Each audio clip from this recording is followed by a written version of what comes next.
Hello everyone welcome back to my channel. ਸਵਾਗਤ ਹੈ ਤੁਹਾਡਾ ਮੇਰੇ ਚੈਨਲ ਦੇ ਉੱਤੇ। ਜੇ ਤੁਸੀਂ ਮੇਰੇ ਚੈਨਲ ਤੇ ਪਹਿਲੀ ਵਾਰੀ ਆਏ ਹੋ ਤਾਂ ਵੀਡੀਓ ਨੂੰ ਪੂਰਾ ਵਾਚ ਕਰੋ ਔਰ ਮੇਰੇ ਨਾਲ ਕਨੈਕਟ ਕਰੋ ਕਿਉਂਕਿ ਆਉਣ ਵਾਲੀ ਵੀਡੀਓਜ਼ ਵਿੱਚ ਮੈਂ ਬਹੁਤ ਹੀ ਇੰਪੋਰਟੈਂਟ ਅਕਾਊਂਟੈਂਸੀ ਦੇ ਜਿਹੜੇ ਚੈਪਟਰਸ ਹੈ ਉਹ ਕਵਰ ਅਪ ਕਰਵਾਉਂਗੀ। ਨਾ ਅੱਜ ਦਾ ਜੋ ਟੌਪਿਕ ਹੈ ਉਹਦੀ ਗੱਲ ਕਰ ਲੈਂਦੇ ਹਾਂ। ਅੱਜ ਦਾ ਟੌਪਿਕ ਹੈਗਾ ਗੁੱਡਵਿਲ। ਗੁੱਡਵਿਲ ਜਿਹੜੀ ਹੈ ਉਹ ਇੱਕ ਫਾਰਮੂਲਾ ਬੇਸਡ ਚੈਪਟਰ ਹੈਗਾ ਜੋ ਕਿ ਪਾਰਟਨਰਸ਼ਿਪ ਅਕਾਊਂਟ 2 ਦਾ ਪਾਰਟ ਹੈਗਾ। ਸੋ ਆਪਾਂ ਦੇਖ ਲੈਂਦੇ ਹਾਂ ਕਿ ਸਭ ਤੋਂ ਪਹਿਲੇ ਮੀਨਿੰਗ ਆਫ ਗੁੱਡਵਿਲ ਕੀ ਹੁੰਦਾ।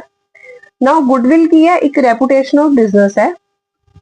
It is being an intangible asset of the business. Intangible ਦਾ ਮਤਲਬ ਹੁੰਦਾ ਹੈ which cannot be seen or touch, ਜਿਹਨੂੰ ਅਸੀਂ ਹੱਥ ਨਹੀਂ ਲਗਾ ਸਕਦੇ, ਛੂ ਨਹੀਂ ਸਕਦੇ। ਇਦਾਂ ਦੀ ਸੰਪਤੀ ਜਿਹੜੀ ਕਿ ਸਾਨੂੰ ਦਿਖਦੀ ਨਹੀਂ ਹੈ ਉਹ ਬਿਜ਼ਨਸ ਦੀ ਐਸੈਟ ਹੁੰਦੀ ਹੈ।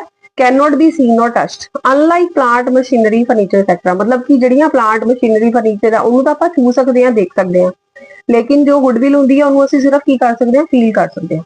It cannot be sold separately from business। ਇਹ ਬਿਜ਼ਨਸ ਦੇ ਨਾਲ ਹੀ ਵਿਕਦੀ ਹੈ, ਇਹਨੂੰ ਆਪਾਂ ਅਲੱਗ ਤੋਂ ਨਹੀਂ ਵੇਚ ਸਕਦੇ। ਜਿਸ ਤਰ੍ਹਾਂ ਫੋਰ ਐਗਜ਼ਾਮਪਲ ਆਪਾਂ ਮੰਨ ਲੈਂਦੇ ਆ ਮਾਰਕੀਟ ਵਿੱਚ ਅਗਰ ਦੋ ਕੋਈ ਦੁਕਾਨਦਾਰ ਹੈ, ਇੱਕ ਪਰਸਨ ਜੋ ਹੈ ਉਹਦੀ ਸ਼ਾਪ ਦੀ ਜਿਹੜੀ ਕੀਮਤ ਹੈ ਉਹ ਉਸਨੂੰ 50 ਲੱਖ ਰੁਪਏ ਮਿਲ ਰਹੀ ਹੈ ਮਾਰਕੀਟ ਦੇ ਵਿੱਚ, ਤੇ ਸੇਮ ਹੀ ਟਾਈਪ ਦੀ ਸ਼ਾਪ ਹੈ, ਸੇਮ ਸਮਾਨ ਹੈ, ਸੇਮ ਮਟੀਰੀਅਲ ਹੈ, ਸੇਮ ਲੋਕੈਲਿਟੀ ਹੈ, ਔਰ ਉਸ ਪਰਸਨ ਨੂੰ ਉਹਦੀ ਸ਼ਾਪ ਦੀ ਜਿਹੜੀ ਕੀਮਤ ਹੈ ਉਹ ਮਿਲ ਰਹੀ ਹੈ 45 ਲੱਖ। ਹੋ ਸਕਦਾ ਹੈ ਕਿ ਉਸ ਪਰਸਨ ਦੀ ਰੈਪੂਟੇਸ਼ਨ ਜੋ ਹੈ ਉਹ ਘੱਟ ਹੋਵੇ ਸੈਕਿੰਡ ਪਰਸਨ ਦੀ, ਜਿਹਨੂੰ 45 ਲੱਖ ਰੁਪਏ ਮਿਲ ਰਹੇ ਔਰ ਜਿਹਨੂੰ 50 ਲੱਖ ਮਿਲ ਰਹੇ, ਹੋ ਸਕਦਾ ਕਿ ਉਹਦੀ ਰੈਪੂਟੇਸ਼ਨ ਜ਼ਿਆਦਾ ਹੋਏ। ਸੋ ਗੁੱਡਵਿਲ ਜਿਹੜੀ ਹੈ ਉਹ ਇੱਕ ਸੋਲਡ ਵੀ ਕੀਤੀ ਜਾ ਸਕਦੀ ਹੈ, ਪਰਚੇਜ਼ ਵੀ ਕੀਤੀ ਜਾ ਸਕਦੀ ਹੈ ਬਿਜ਼ਨਸ ਵਿੱਚ, ਪਰ ਉਹ ਬਿਜ਼ਨਸ ਦੇ ਨਾਲ ਜੁੜੀ ਰਹਿੰਦੀ ਹੈ ਹਮੇਸ਼ਾ। ਠੀਕ ਹੈ। ਨਾਓ ਅੱਗੇ ਗੱਲ ਕਰ ਲੈਂਦੇ ਆ methods of valuation of goodwill ਦੀ। ਮੈਥਡ ਦੇਖੋ ਤਿੰਨ ਤਰੀਕੇ ਦੇ ਹੁੰਦੇ ਆ, average profit method, super profit method and capitalization method. Average profit ਜੋ ਮੈਥਡ ਹੈ ਉਹਦੇ ਟੂ ਪਾਰਟਸ ਹੁੰਦੇ ਆ, simple average and weighted average। Super profit method ਆਪਣੇ ਆਪ ਦੇ ਵਿੱਚ ਇੱਕ ਕੰਪਲੀਟ ਮੈਥਡ ਹੈ।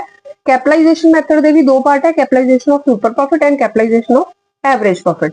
ਨਾਓ ਫਰਸਟ ਮੈਥਡ ਦੀ ਗੱਲ ਕਰ ਲੈਂਦੇ ਆ, ਐਵਰੇਜ ਪ੍ਰੋਫਿਟ ਮੈਥਡ। ਪਹਿਲੇ ਅਸੀਂ ਫਰਸਟ ਮੈਥਡ ਦੇ ਦੋਨੋਂ ਪਾਰਟਸ ਕਵਰ ਅਪ ਕਰਾਂਗੇ, ਦੈਨ ਮੂਵ ਔਨ ਕਰਾਂਗੇ ਅਸੀਂ ਕਿ ਨੈਕਸਟ ਕਿਹੜੇ ਮੈਥਡ ਹੈ।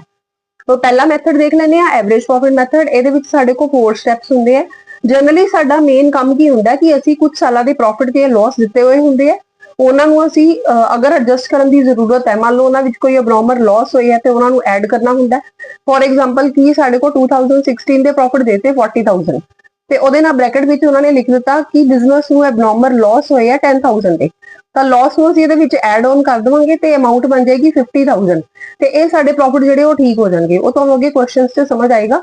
ਔਰ ਅਗਰ ਸਾਡੇ ਕੋਲ ਅਬਨੋਰਮਲ ਗੇਨ ਦਿੱਤੇ ਤਾਂ ਉਹਨੂੰ ਅਸੀਂ ਮਾਈਨਸ ਕਰਨਾ ਹੁੰਦਾ। ਮੰਨ ਲਓ ਕਿ ਇਹ ਲਾਸ ਦੀ ਜਗ੍ਹਾ ਦੇ ਉੱਤੇ ਗੇਨ ਹੁੰਦਾ ਤੇ ਅਸੀਂ 41000 ਮਾਈਨਸ 10000 ਕਰ ਦਿੰਦੇ ਤੇ 30 ਹੋ ਜਾਣਾ ਸੀ। ਅਗਰ ਇਦਾਂ ਦੀ ਕੋਈ ਵੀ ਕੰਡੀਸ਼ਨਸ ਕੁਐਸਚਨਸ 'ਚ ਨਾ ਦਸੀਆਂ ਹੋਣ ਤਾਂ ਤੁਸੀਂ ਇਸ ਸਟੈਪ ਨੂੰ ਇਗਨੋਰ ਕਰਨਾ, ਸਿੱਧਾ ਹੀ ਤੁਸੀਂ ਪ੍ਰੋਫਿਟ ਨੂੰ ਕੀ ਕਰਨਾ, ਪ੍ਰੋਫਿਟ ਔਰ ਲਾਸ ਨੂੰ ਐਡਜਸਟ ਕਰਕੇ ਜੋੜ ਦੇਣਾ। ਸੋ ਅਗਰ ਤੁਹਾਡੇ ਕੋਲ ਸਿੰਪਲ ਪ੍ਰੋਫਿਟ ਲਾਸ ਦੇ ਰੱਖੇ ਆ ਤਾਂ ਫਸਟ ਸਟੈਪ 'ਚ ਤੁਸੀਂ ਉਹ ਦੇਖੋ ਕਿਹੜੇ ਕਿਹੜੇ ਆ। ਕੈਲਕੂਲੇਟ ਟੋਟਲ ਪ੍ਰੋਫਿਟ ਬਾਈ ਐਡਿੰਗ ਈਚ ਰੈਲੇਵੈਂਟ ਈਅਰ ਪ੍ਰੋਫਿਟ। ਮੰਨ ਲਓ 3 ਸਾਲ ਦੇ ਪ੍ਰੋਫਿਟ ਗਿਵਨ ਹੈ, 3 ਸਾਲਾਂ ਦੇ ਪ੍ਰੋਫਿਟ ਨੂੰ ਜੋੜ ਦਵਾਂਗੇ। ਉਸ ਤੋਂ ਬਾਅਦ ਐਵਰੇਜ ਪ੍ਰੋਫਿਟ ਨਿਕਾਲਨੇ ਆ। ਕੀ ਕਰਾਂਗੇ, ਜਿਹੜੇ ਟੋਟਲ ਪ੍ਰੋਫਿਟ ਹੈਗੇ ਉਹਨਾਂ ਨੂੰ ਡਿਵਾਈਡ ਕਰ ਦਾਂਗੇ ਨੰਬਰ ਆਫ ਈਅਰ ਨਾਲ। ਮੰਨ ਲਓ 3 ਸਾਲ ਦੇ ਪ੍ਰੋਫਿਟ ਗਿਵਨ ਸੀਗੇ ਤੇ ਡਿਵਾਈਡਡ ਬਾਈ 3 ਹੋ ਜਾਏਗਾ। ਉਸ ਤੋਂ ਬਾਅਦ ਜੋ ਤੁਹਾਡੇ ਕੋਲ ਐਵਰੇਜ ਆਏਗੀ ਗੁੱਡਵਿਲ ਕੱਢਣ ਦੇ ਵਿੱਚ ਉਹਦਾ ਰੋਲ ਹੈ, ਐਵਰੇਜ ਪ੍ਰੋਫਿਟ ਨੂੰ ਮਲਟੀਪਲਾਈ ਕਰ ਦਵਾਂਗੇ ਨੰਬਰ ਆਫ ਈਅਰ ਪਰਚੇਜ਼ ਦੇ ਨਾਲ। ਇਹ ਤੁਹਾਨੂੰ ਕੁਐਸਚਨਸ 'ਚ ਪਹਿਲੇ ਹੀ ਦਿੱਤੇ ਹੋਣਗੇ ਕਿ ਕਿੰਨੇ ਸਾਲ ਦੀ ਗੁੱਡਵਿਲ ਤੁਸੀਂ ਕੈਲਕੂਲੇਟ ਕਰਨੀ ਹੈ, ਉਹਨੂੰ ਤੁਸੀਂ ਐਵਰੇਜ ਪ੍ਰੋਫਿਟ ਦੇ ਨਾਲ ਮਲਟੀਪਲਾਈ ਕਰੋਗੇ ਤਾਂ ਤੁਹਾਡੇ ਕੋਲ ਆਨਸਰ ਆ ਜਾਏਗਾ ਗੁੱਡਵਿਲ ਦਾ। ਨਾਓ ਇੱਕ ਐਗਜ਼ਾਮਪਲ ਲੈ ਲੈਂਦੇ ਆ ਸਿੰਪਲ ਜੀ, ਜਿਸ ਤੋਂ ਸਾਨੂੰ ਹੋਰ ਕਲੀਅਰ ਹੋ ਜਾਏਗਾ। Calculate goodwill by average profit method of 4 year profit or loss with 3 year purchase. ਠੀਕ ਹੈ। ਹੁਣ ਦੇਖੋ ਇੱਥੇ 3 ਈਅਰ ਪਰਚੇਜ਼ ਦਿੱਤਾ ਹੈ, ਯਾਨੀ ਕਿ ਮਲਟੀਪਲਾਈ ਅਸੀਂ 3 ਨਾਲ ਕਰਾਂਗੇ ਐਂਡ ਦੇ ਉੱਤੇ, ਔਰ ਪ੍ਰੋਫਿਟ ਸਾਡੇ ਕੋਲ ਕਿੰਨੇ ਸਾਲ ਦੇ ਗਿਵਨ ਹੈ, ਪ੍ਰੋਫਿਟ ਲਾਸ 4 ਸਾਲ ਦੇ। ਪਹਿਲੇ ਸਾਲ ਦੇ ਸਾਡੇ ਕੋਲ 30000 ਦੇ ਪ੍ਰੋਫਿਟ ਹੈ, ਫਿਰ 50 ਦੇ ਪ੍ਰੋਫਿਟ ਹੈ, 80 ਦੇ ਪ੍ਰੋਫਿਟ ਹੈ, ਔਰ ਇਹ ਸਾਡੇ ਕੋਲ ਲਾਸਟ ਕੀ ਹੈ, ਲਾਸ ਦਿੱਤੇ ਹੋਏ ਹੈ। ਤਾਂ ਆਪਾਂ ਇਹਦਾ ਸੋਲੂਸ਼ਨ ਜਿਹੜਾ ਉਹ ਚੈੱਕ ਕਰ ਲੈਂਦੇ ਆ। ਨਾਓ ਸਭ ਤੋਂ ਪਹਿਲੇ ਕੀ ਕਰਾਂਗੇ, calculate total profit and average profit. Total profit ਕਿੱਦਾਂ ਨਿਕਲਣਗੇ, ਸਾਰੇ ਸਾਲਾਂ ਦੇ ਪ੍ਰੋਫਿਟ ਨੂੰ ਜੋੜਤਾ, 3 ਸਾਲ ਦੇ 1 ਸਾਲ ਦੇ ਲਾਸ ਸੀਗੇ ਉਹ ਅਸੀਂ ਮਾਈਨਸ ਕਰਤੇ, ਡਿਵਾਈਡਡ ਬਾਈ ਕਰ ਦਿੱਤਾ 4। ਸਾਡੇ को आगे टोटल प्रॉफिट 30,000 प्लस 50 80 हो गया, 80 और 80 160 और 60 लेस हो गया तो 1 लाख आ गया, डिवाइडेड बाय 4 करता और साडे को आगे एवरेज प्रॉफिट 25,000 रुपीस दे। नाउ गुडविल किद्दां कढांगे, ਜਿਹੜੇ एवरेज प्रॉफिट ਦਿੱਤੇ ਹੈ ਉਹਨੂੰ ਮਲਟੀਪਲਾਈ ਕਿਹਦੇ ਨਾਲ ਕਰਾਂਗੇ, ਜਿਹੜੇ ਕੁਐਸਚਨ ਦੇ ਵਿੱਚ ਤੁਹਾਨੂੰ ਨੰਬਰ ਆਫ ਈਅਰ ਪਰਚੇਜ਼ ਦਿੱਤੇ ਹੋਏ ਸੀਗੇ 3, ਉਹਦੇ ਨਾਲ ਅਸੀਂ ਕਰ ਦਿੱਤਾ ਮਲਟੀਪਲਾਈ ਔਰ ਇਹਦੀ ਅਮਾਉਂਟ ਜਿਹੜੀ ਆ ਗਈ 75,000 ਰੁਪੀਸ, ਉਹ ਤੁਹਾਡੀ ਕੀ ਆ ਗਈ ਐਵਰੇਜ ਪ੍ਰॉफिट ਦੇ ਨਾਲ ਗੁਡਵਿਲ ਦੀ ਵੈਲਿਊ। ਨਾਓ ਹੁਣ ਅਸੀਂ ਗੱਲ ਕਰ ਲੈਂਦੇ ਆ ਐਕਸਰਸਾਈਜ਼ ਦੇ ਕੁਐਸਚਨਸ ਦੀ। ਐਕਸਰਸਾਈਜ਼ ਦੇ ਕੁਐਸਚਨਸ ਦੇ ਵਿੱਚ ਦੇਖ ਲੈਂਦੇ ਆ, ਸਭ ਤੋਂ ਪਹਿਲੇ ਐਵਰੇਜ ਪ੍ਰੋਫਿਟ ਮੈਥਡ ਹੈ, ਉਸਦੇ ਸਾਡੇ ਕੋਲ ਕੁਝ ਕੁਐਸਚਨਸ ਦੇ ਰੱਖੇ ਆ, ਉਹਨਾਂ ਦੇ ਸੋਲੂਸ਼ਨ ਦੇਖ ਲੈਂਦੇ ਆ। ਨਾਓ ਫਰਸਟ ਕੁਐਸਚਨ ਹੈਗਾ Rana and Sonu are sharing profit in the ratio 11:9 their goodwill is to be valued at 2-year purchase of average profit of last 3 year। ਦੇਖੋ ਲਾਈਨ ਨੂੰ ਧਿਆਨ ਨਾਲ ਪੜਨਾ ਹੈ ਕਿ ਦੋ ਬੰਦਿਆਂ ਦੀ ਗੱਲ ਕੀਤੀ ਗਈ ਹੈ, ਉਹਨਾਂ ਦੀ ਰੇਸ਼ੋ ਦੇਤੀ ਹੈ। ਰੇਸ਼ੋ ਦਾ ਕੋਈ ਮਤਲਬ ਨਹੀਂ ਹੈ ਸਾਡੇ ਲਈ, ਬਟ ਉਹਨਾਂ ਨੇ ਇੱਕ ਕੁਐਸਚਨ ਨੂੰ ਫਰੇਮ ਕਰਨ ਲਈ ਉਹਨਾਂ ਨੇ ਰੇਸ਼ੋ ਦਿੱਤੀ ਹੈ। ਤੁਹਾਡਾ ਮੋਟਿਵ ਕੀ ਹੈ, ਤੁਸੀਂ ਇਹ ਦੇਖਣਾ ਕਿ ਗੁੱਡਵਿਲ ਕਿੰਨੇ ਸਾਲਾਂ ਦੇ ਨੰਬਰ ਆਫ ਈਅਰ ਨਾਲ ਪਰਚੇਜ਼ ਨਾਲ ਮਲਟੀਪਲਾਈ ਹੋਣੀ ਹੈ। ਇੱਥੇ ਤੁਹਾਨੂੰ ਦਿਖ ਰਿਹਾ ਕਿ 2 ਈਅਰ ਪਰਚੇਜ਼ ਹੈ, ਯਾਨੀ ਮਲਟੀਪਲਾਈ 2 ਨਾ ਹੋਏਗਾ। और कितने साल ਦੇ प्रॉफिट है, लास्ट 3 ईयर से। तो प्रॉफिट ऑफ लास्ट 3 ईयर ਦਿੱਤੇ ਹੋਏ 70,000 30,000 50,000। ਬਹੁਤ ਹੀ ਸਿੰਪਲ क्वेश्चन है। सो देख लेने हैं सब तो पहले ਇਹਦਾ ਸੋਲੂਸ਼ਨ ਕਿਸ ਤਰੀਕੇ ਹੋਏਗਾ। क्वेश्चन 1 ਦਾ ਸਟੈਪ 1 ਕੀ ਹੈ, calculate total profit. Total profit ਨਿਕਾਲਣ ਲਈ ਅਸੀਂ ਕੀ ਕੀਤਾ, 70,000 30,000 और 50,000 ਤਿੰਨਾਂ ਨੂੰ ਜੋੜ ਦਿੱਤਾ, ਸਾਡੇ ਕੋਲ ਪ੍ਰੋਫਿਟ ਆ ਗਏ 1,50,000 ਦੇ। ਐਵਰੇਜ ਨਿਕਾਲਣ ਲਈ ਅਸੀਂ total profit divided by number of year ਕਰ ਦਿੱਤਾ, ਸਾਡੇ ਕੋਲ ਆ ਗਏ 1,50,000 अपॉन 3 50,000 ਦੇ। नाउ गुडविल किस तरीके निकलेगी, average profit into number of year purchase कर दो, और नंबर ऑफ ईयर परचेज ਤੁਹਾਡੇ क्वेश्चन ਦੇ ਵਿੱਚ ਕਿੰਨੇ ਗਿਵਨ ਦਿੱਤੇ ਹੋਏ ਆ, 2 ਦਿੱਤੇ ਹੋਏ ਆ, ਤਾਂ ਮਲਟੀਪਲਾਈ ਅਸੀਂ 2 ਨਾਲ ਕਰ ਦਾਂਗੇ ਤੇ ਸਾਡੇ ਕੋਲ ਸੋਲੂਸ਼ਨ ਦਾ ਆਨਸਰ ਆ ਗਿਆ 1 ਲੱਖ रुपीस। ठीक है जी, ये फर्स्ट क्वेश्चन हो गया।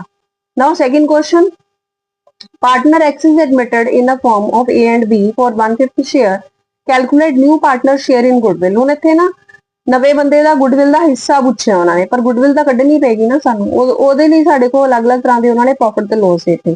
ਸਾਡੇ ਕੋਲ 2011 ਤੋਂ ਲੈ ਕੇ 2015 ਤੱਕ ਦੀ ਅਮਾਉਂਟਸ ਦੇਤੀਆਂ, 2 ਸਾਲ ਦੇ ਪ੍ਰੋਫਿਟ ਹੈ, ਫਿਰ ਲੋਸ ਹੈ, ਫਿਰ 2 ਸਾਲ ਦੇ ਪ੍ਰੋਫਿਟ ਹੈ, ਔਰ ਗੁੱਡਵਿਲ ਦੀ ਜਿਹੜੀ ਵੈਲਿਊ ਹੈ ਉਹ 2 ਟਾਈਮਸ ਹੈ, 2 Times of average profit of last 5 year, ਯਾਨੀ ਕਿ ਇਹਨਾਂ ਦੀ ਐਵਰੇਜ ਦਾ ਦੁੱਗਣਾ।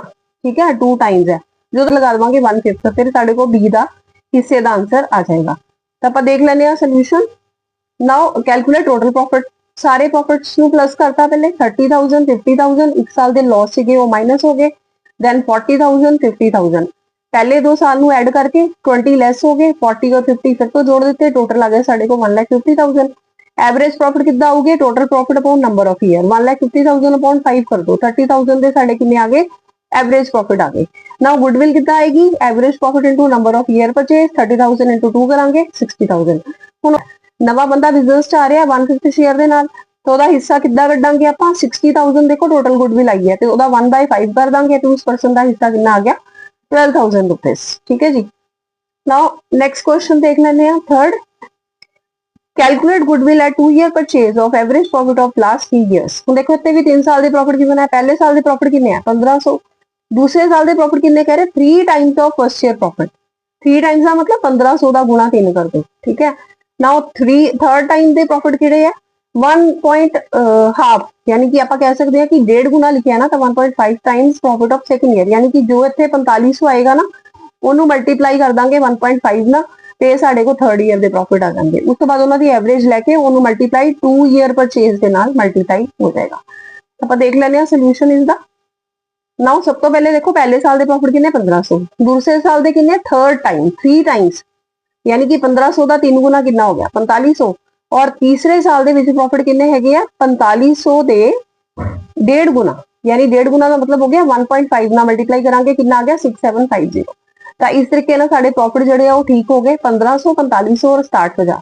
ਤਿੰਨਾਂ ਨੂੰ ਜਦੋਂ ਅਸੀਂ ਜੋੜ ਦਿੱਤਾ ਡਿਵਾਈਡਡ ਬਾਈ 3 ਕੀਤਾ ਤੇ ਸਾਡੇ ਕੋਲ ਐਵਰੇਜ ਆ ਗਈ 4250, ਔਰ ਨੰਬਰ ਆਫ ਈਅਰ ਪਰਚੇਸ ਸੀਗੇ ਸਾਡੇ ਕੋਲ 2, ਦੋਨਾਂ ਨੂੰ ਮਲਟੀਪਲਾਈ ਕਰਦਾ ਇਹ ਸਾਡੇ ਕੋਲ ਆ ਗਿਆ 8500।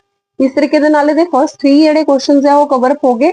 ਨਾਓ ਨੈਕਸਟ ਕੁਐਸਚਨਸ ਜਿਹੜੇ ਆ ਉਹ ਨੈਕਸਟ ਵੀਡੀਓ ਦੇ ਵਿੱਚ ਕਵਰ ਅਪ ਕੀਤੇ ਜਾਣਗੇ। ਅਗਰ ਤੁਹਾਨੂੰ ਵੀਡੀਓ ਅੱਛੀ ਲੱਗੀ, ਕੋਈ ਵੈਲਿਊ ਮਿਲੀ ਹੈ ਤਾਂ ਪਲੀਜ਼ ਵੀਡੀਓ ਨੂੰ ਲਾਈਕ ਕਰੋ, ਚੈਨਲ ਨੂੰ ਸਬਸਕ੍ਰਾਈਬ ਕਰੋ।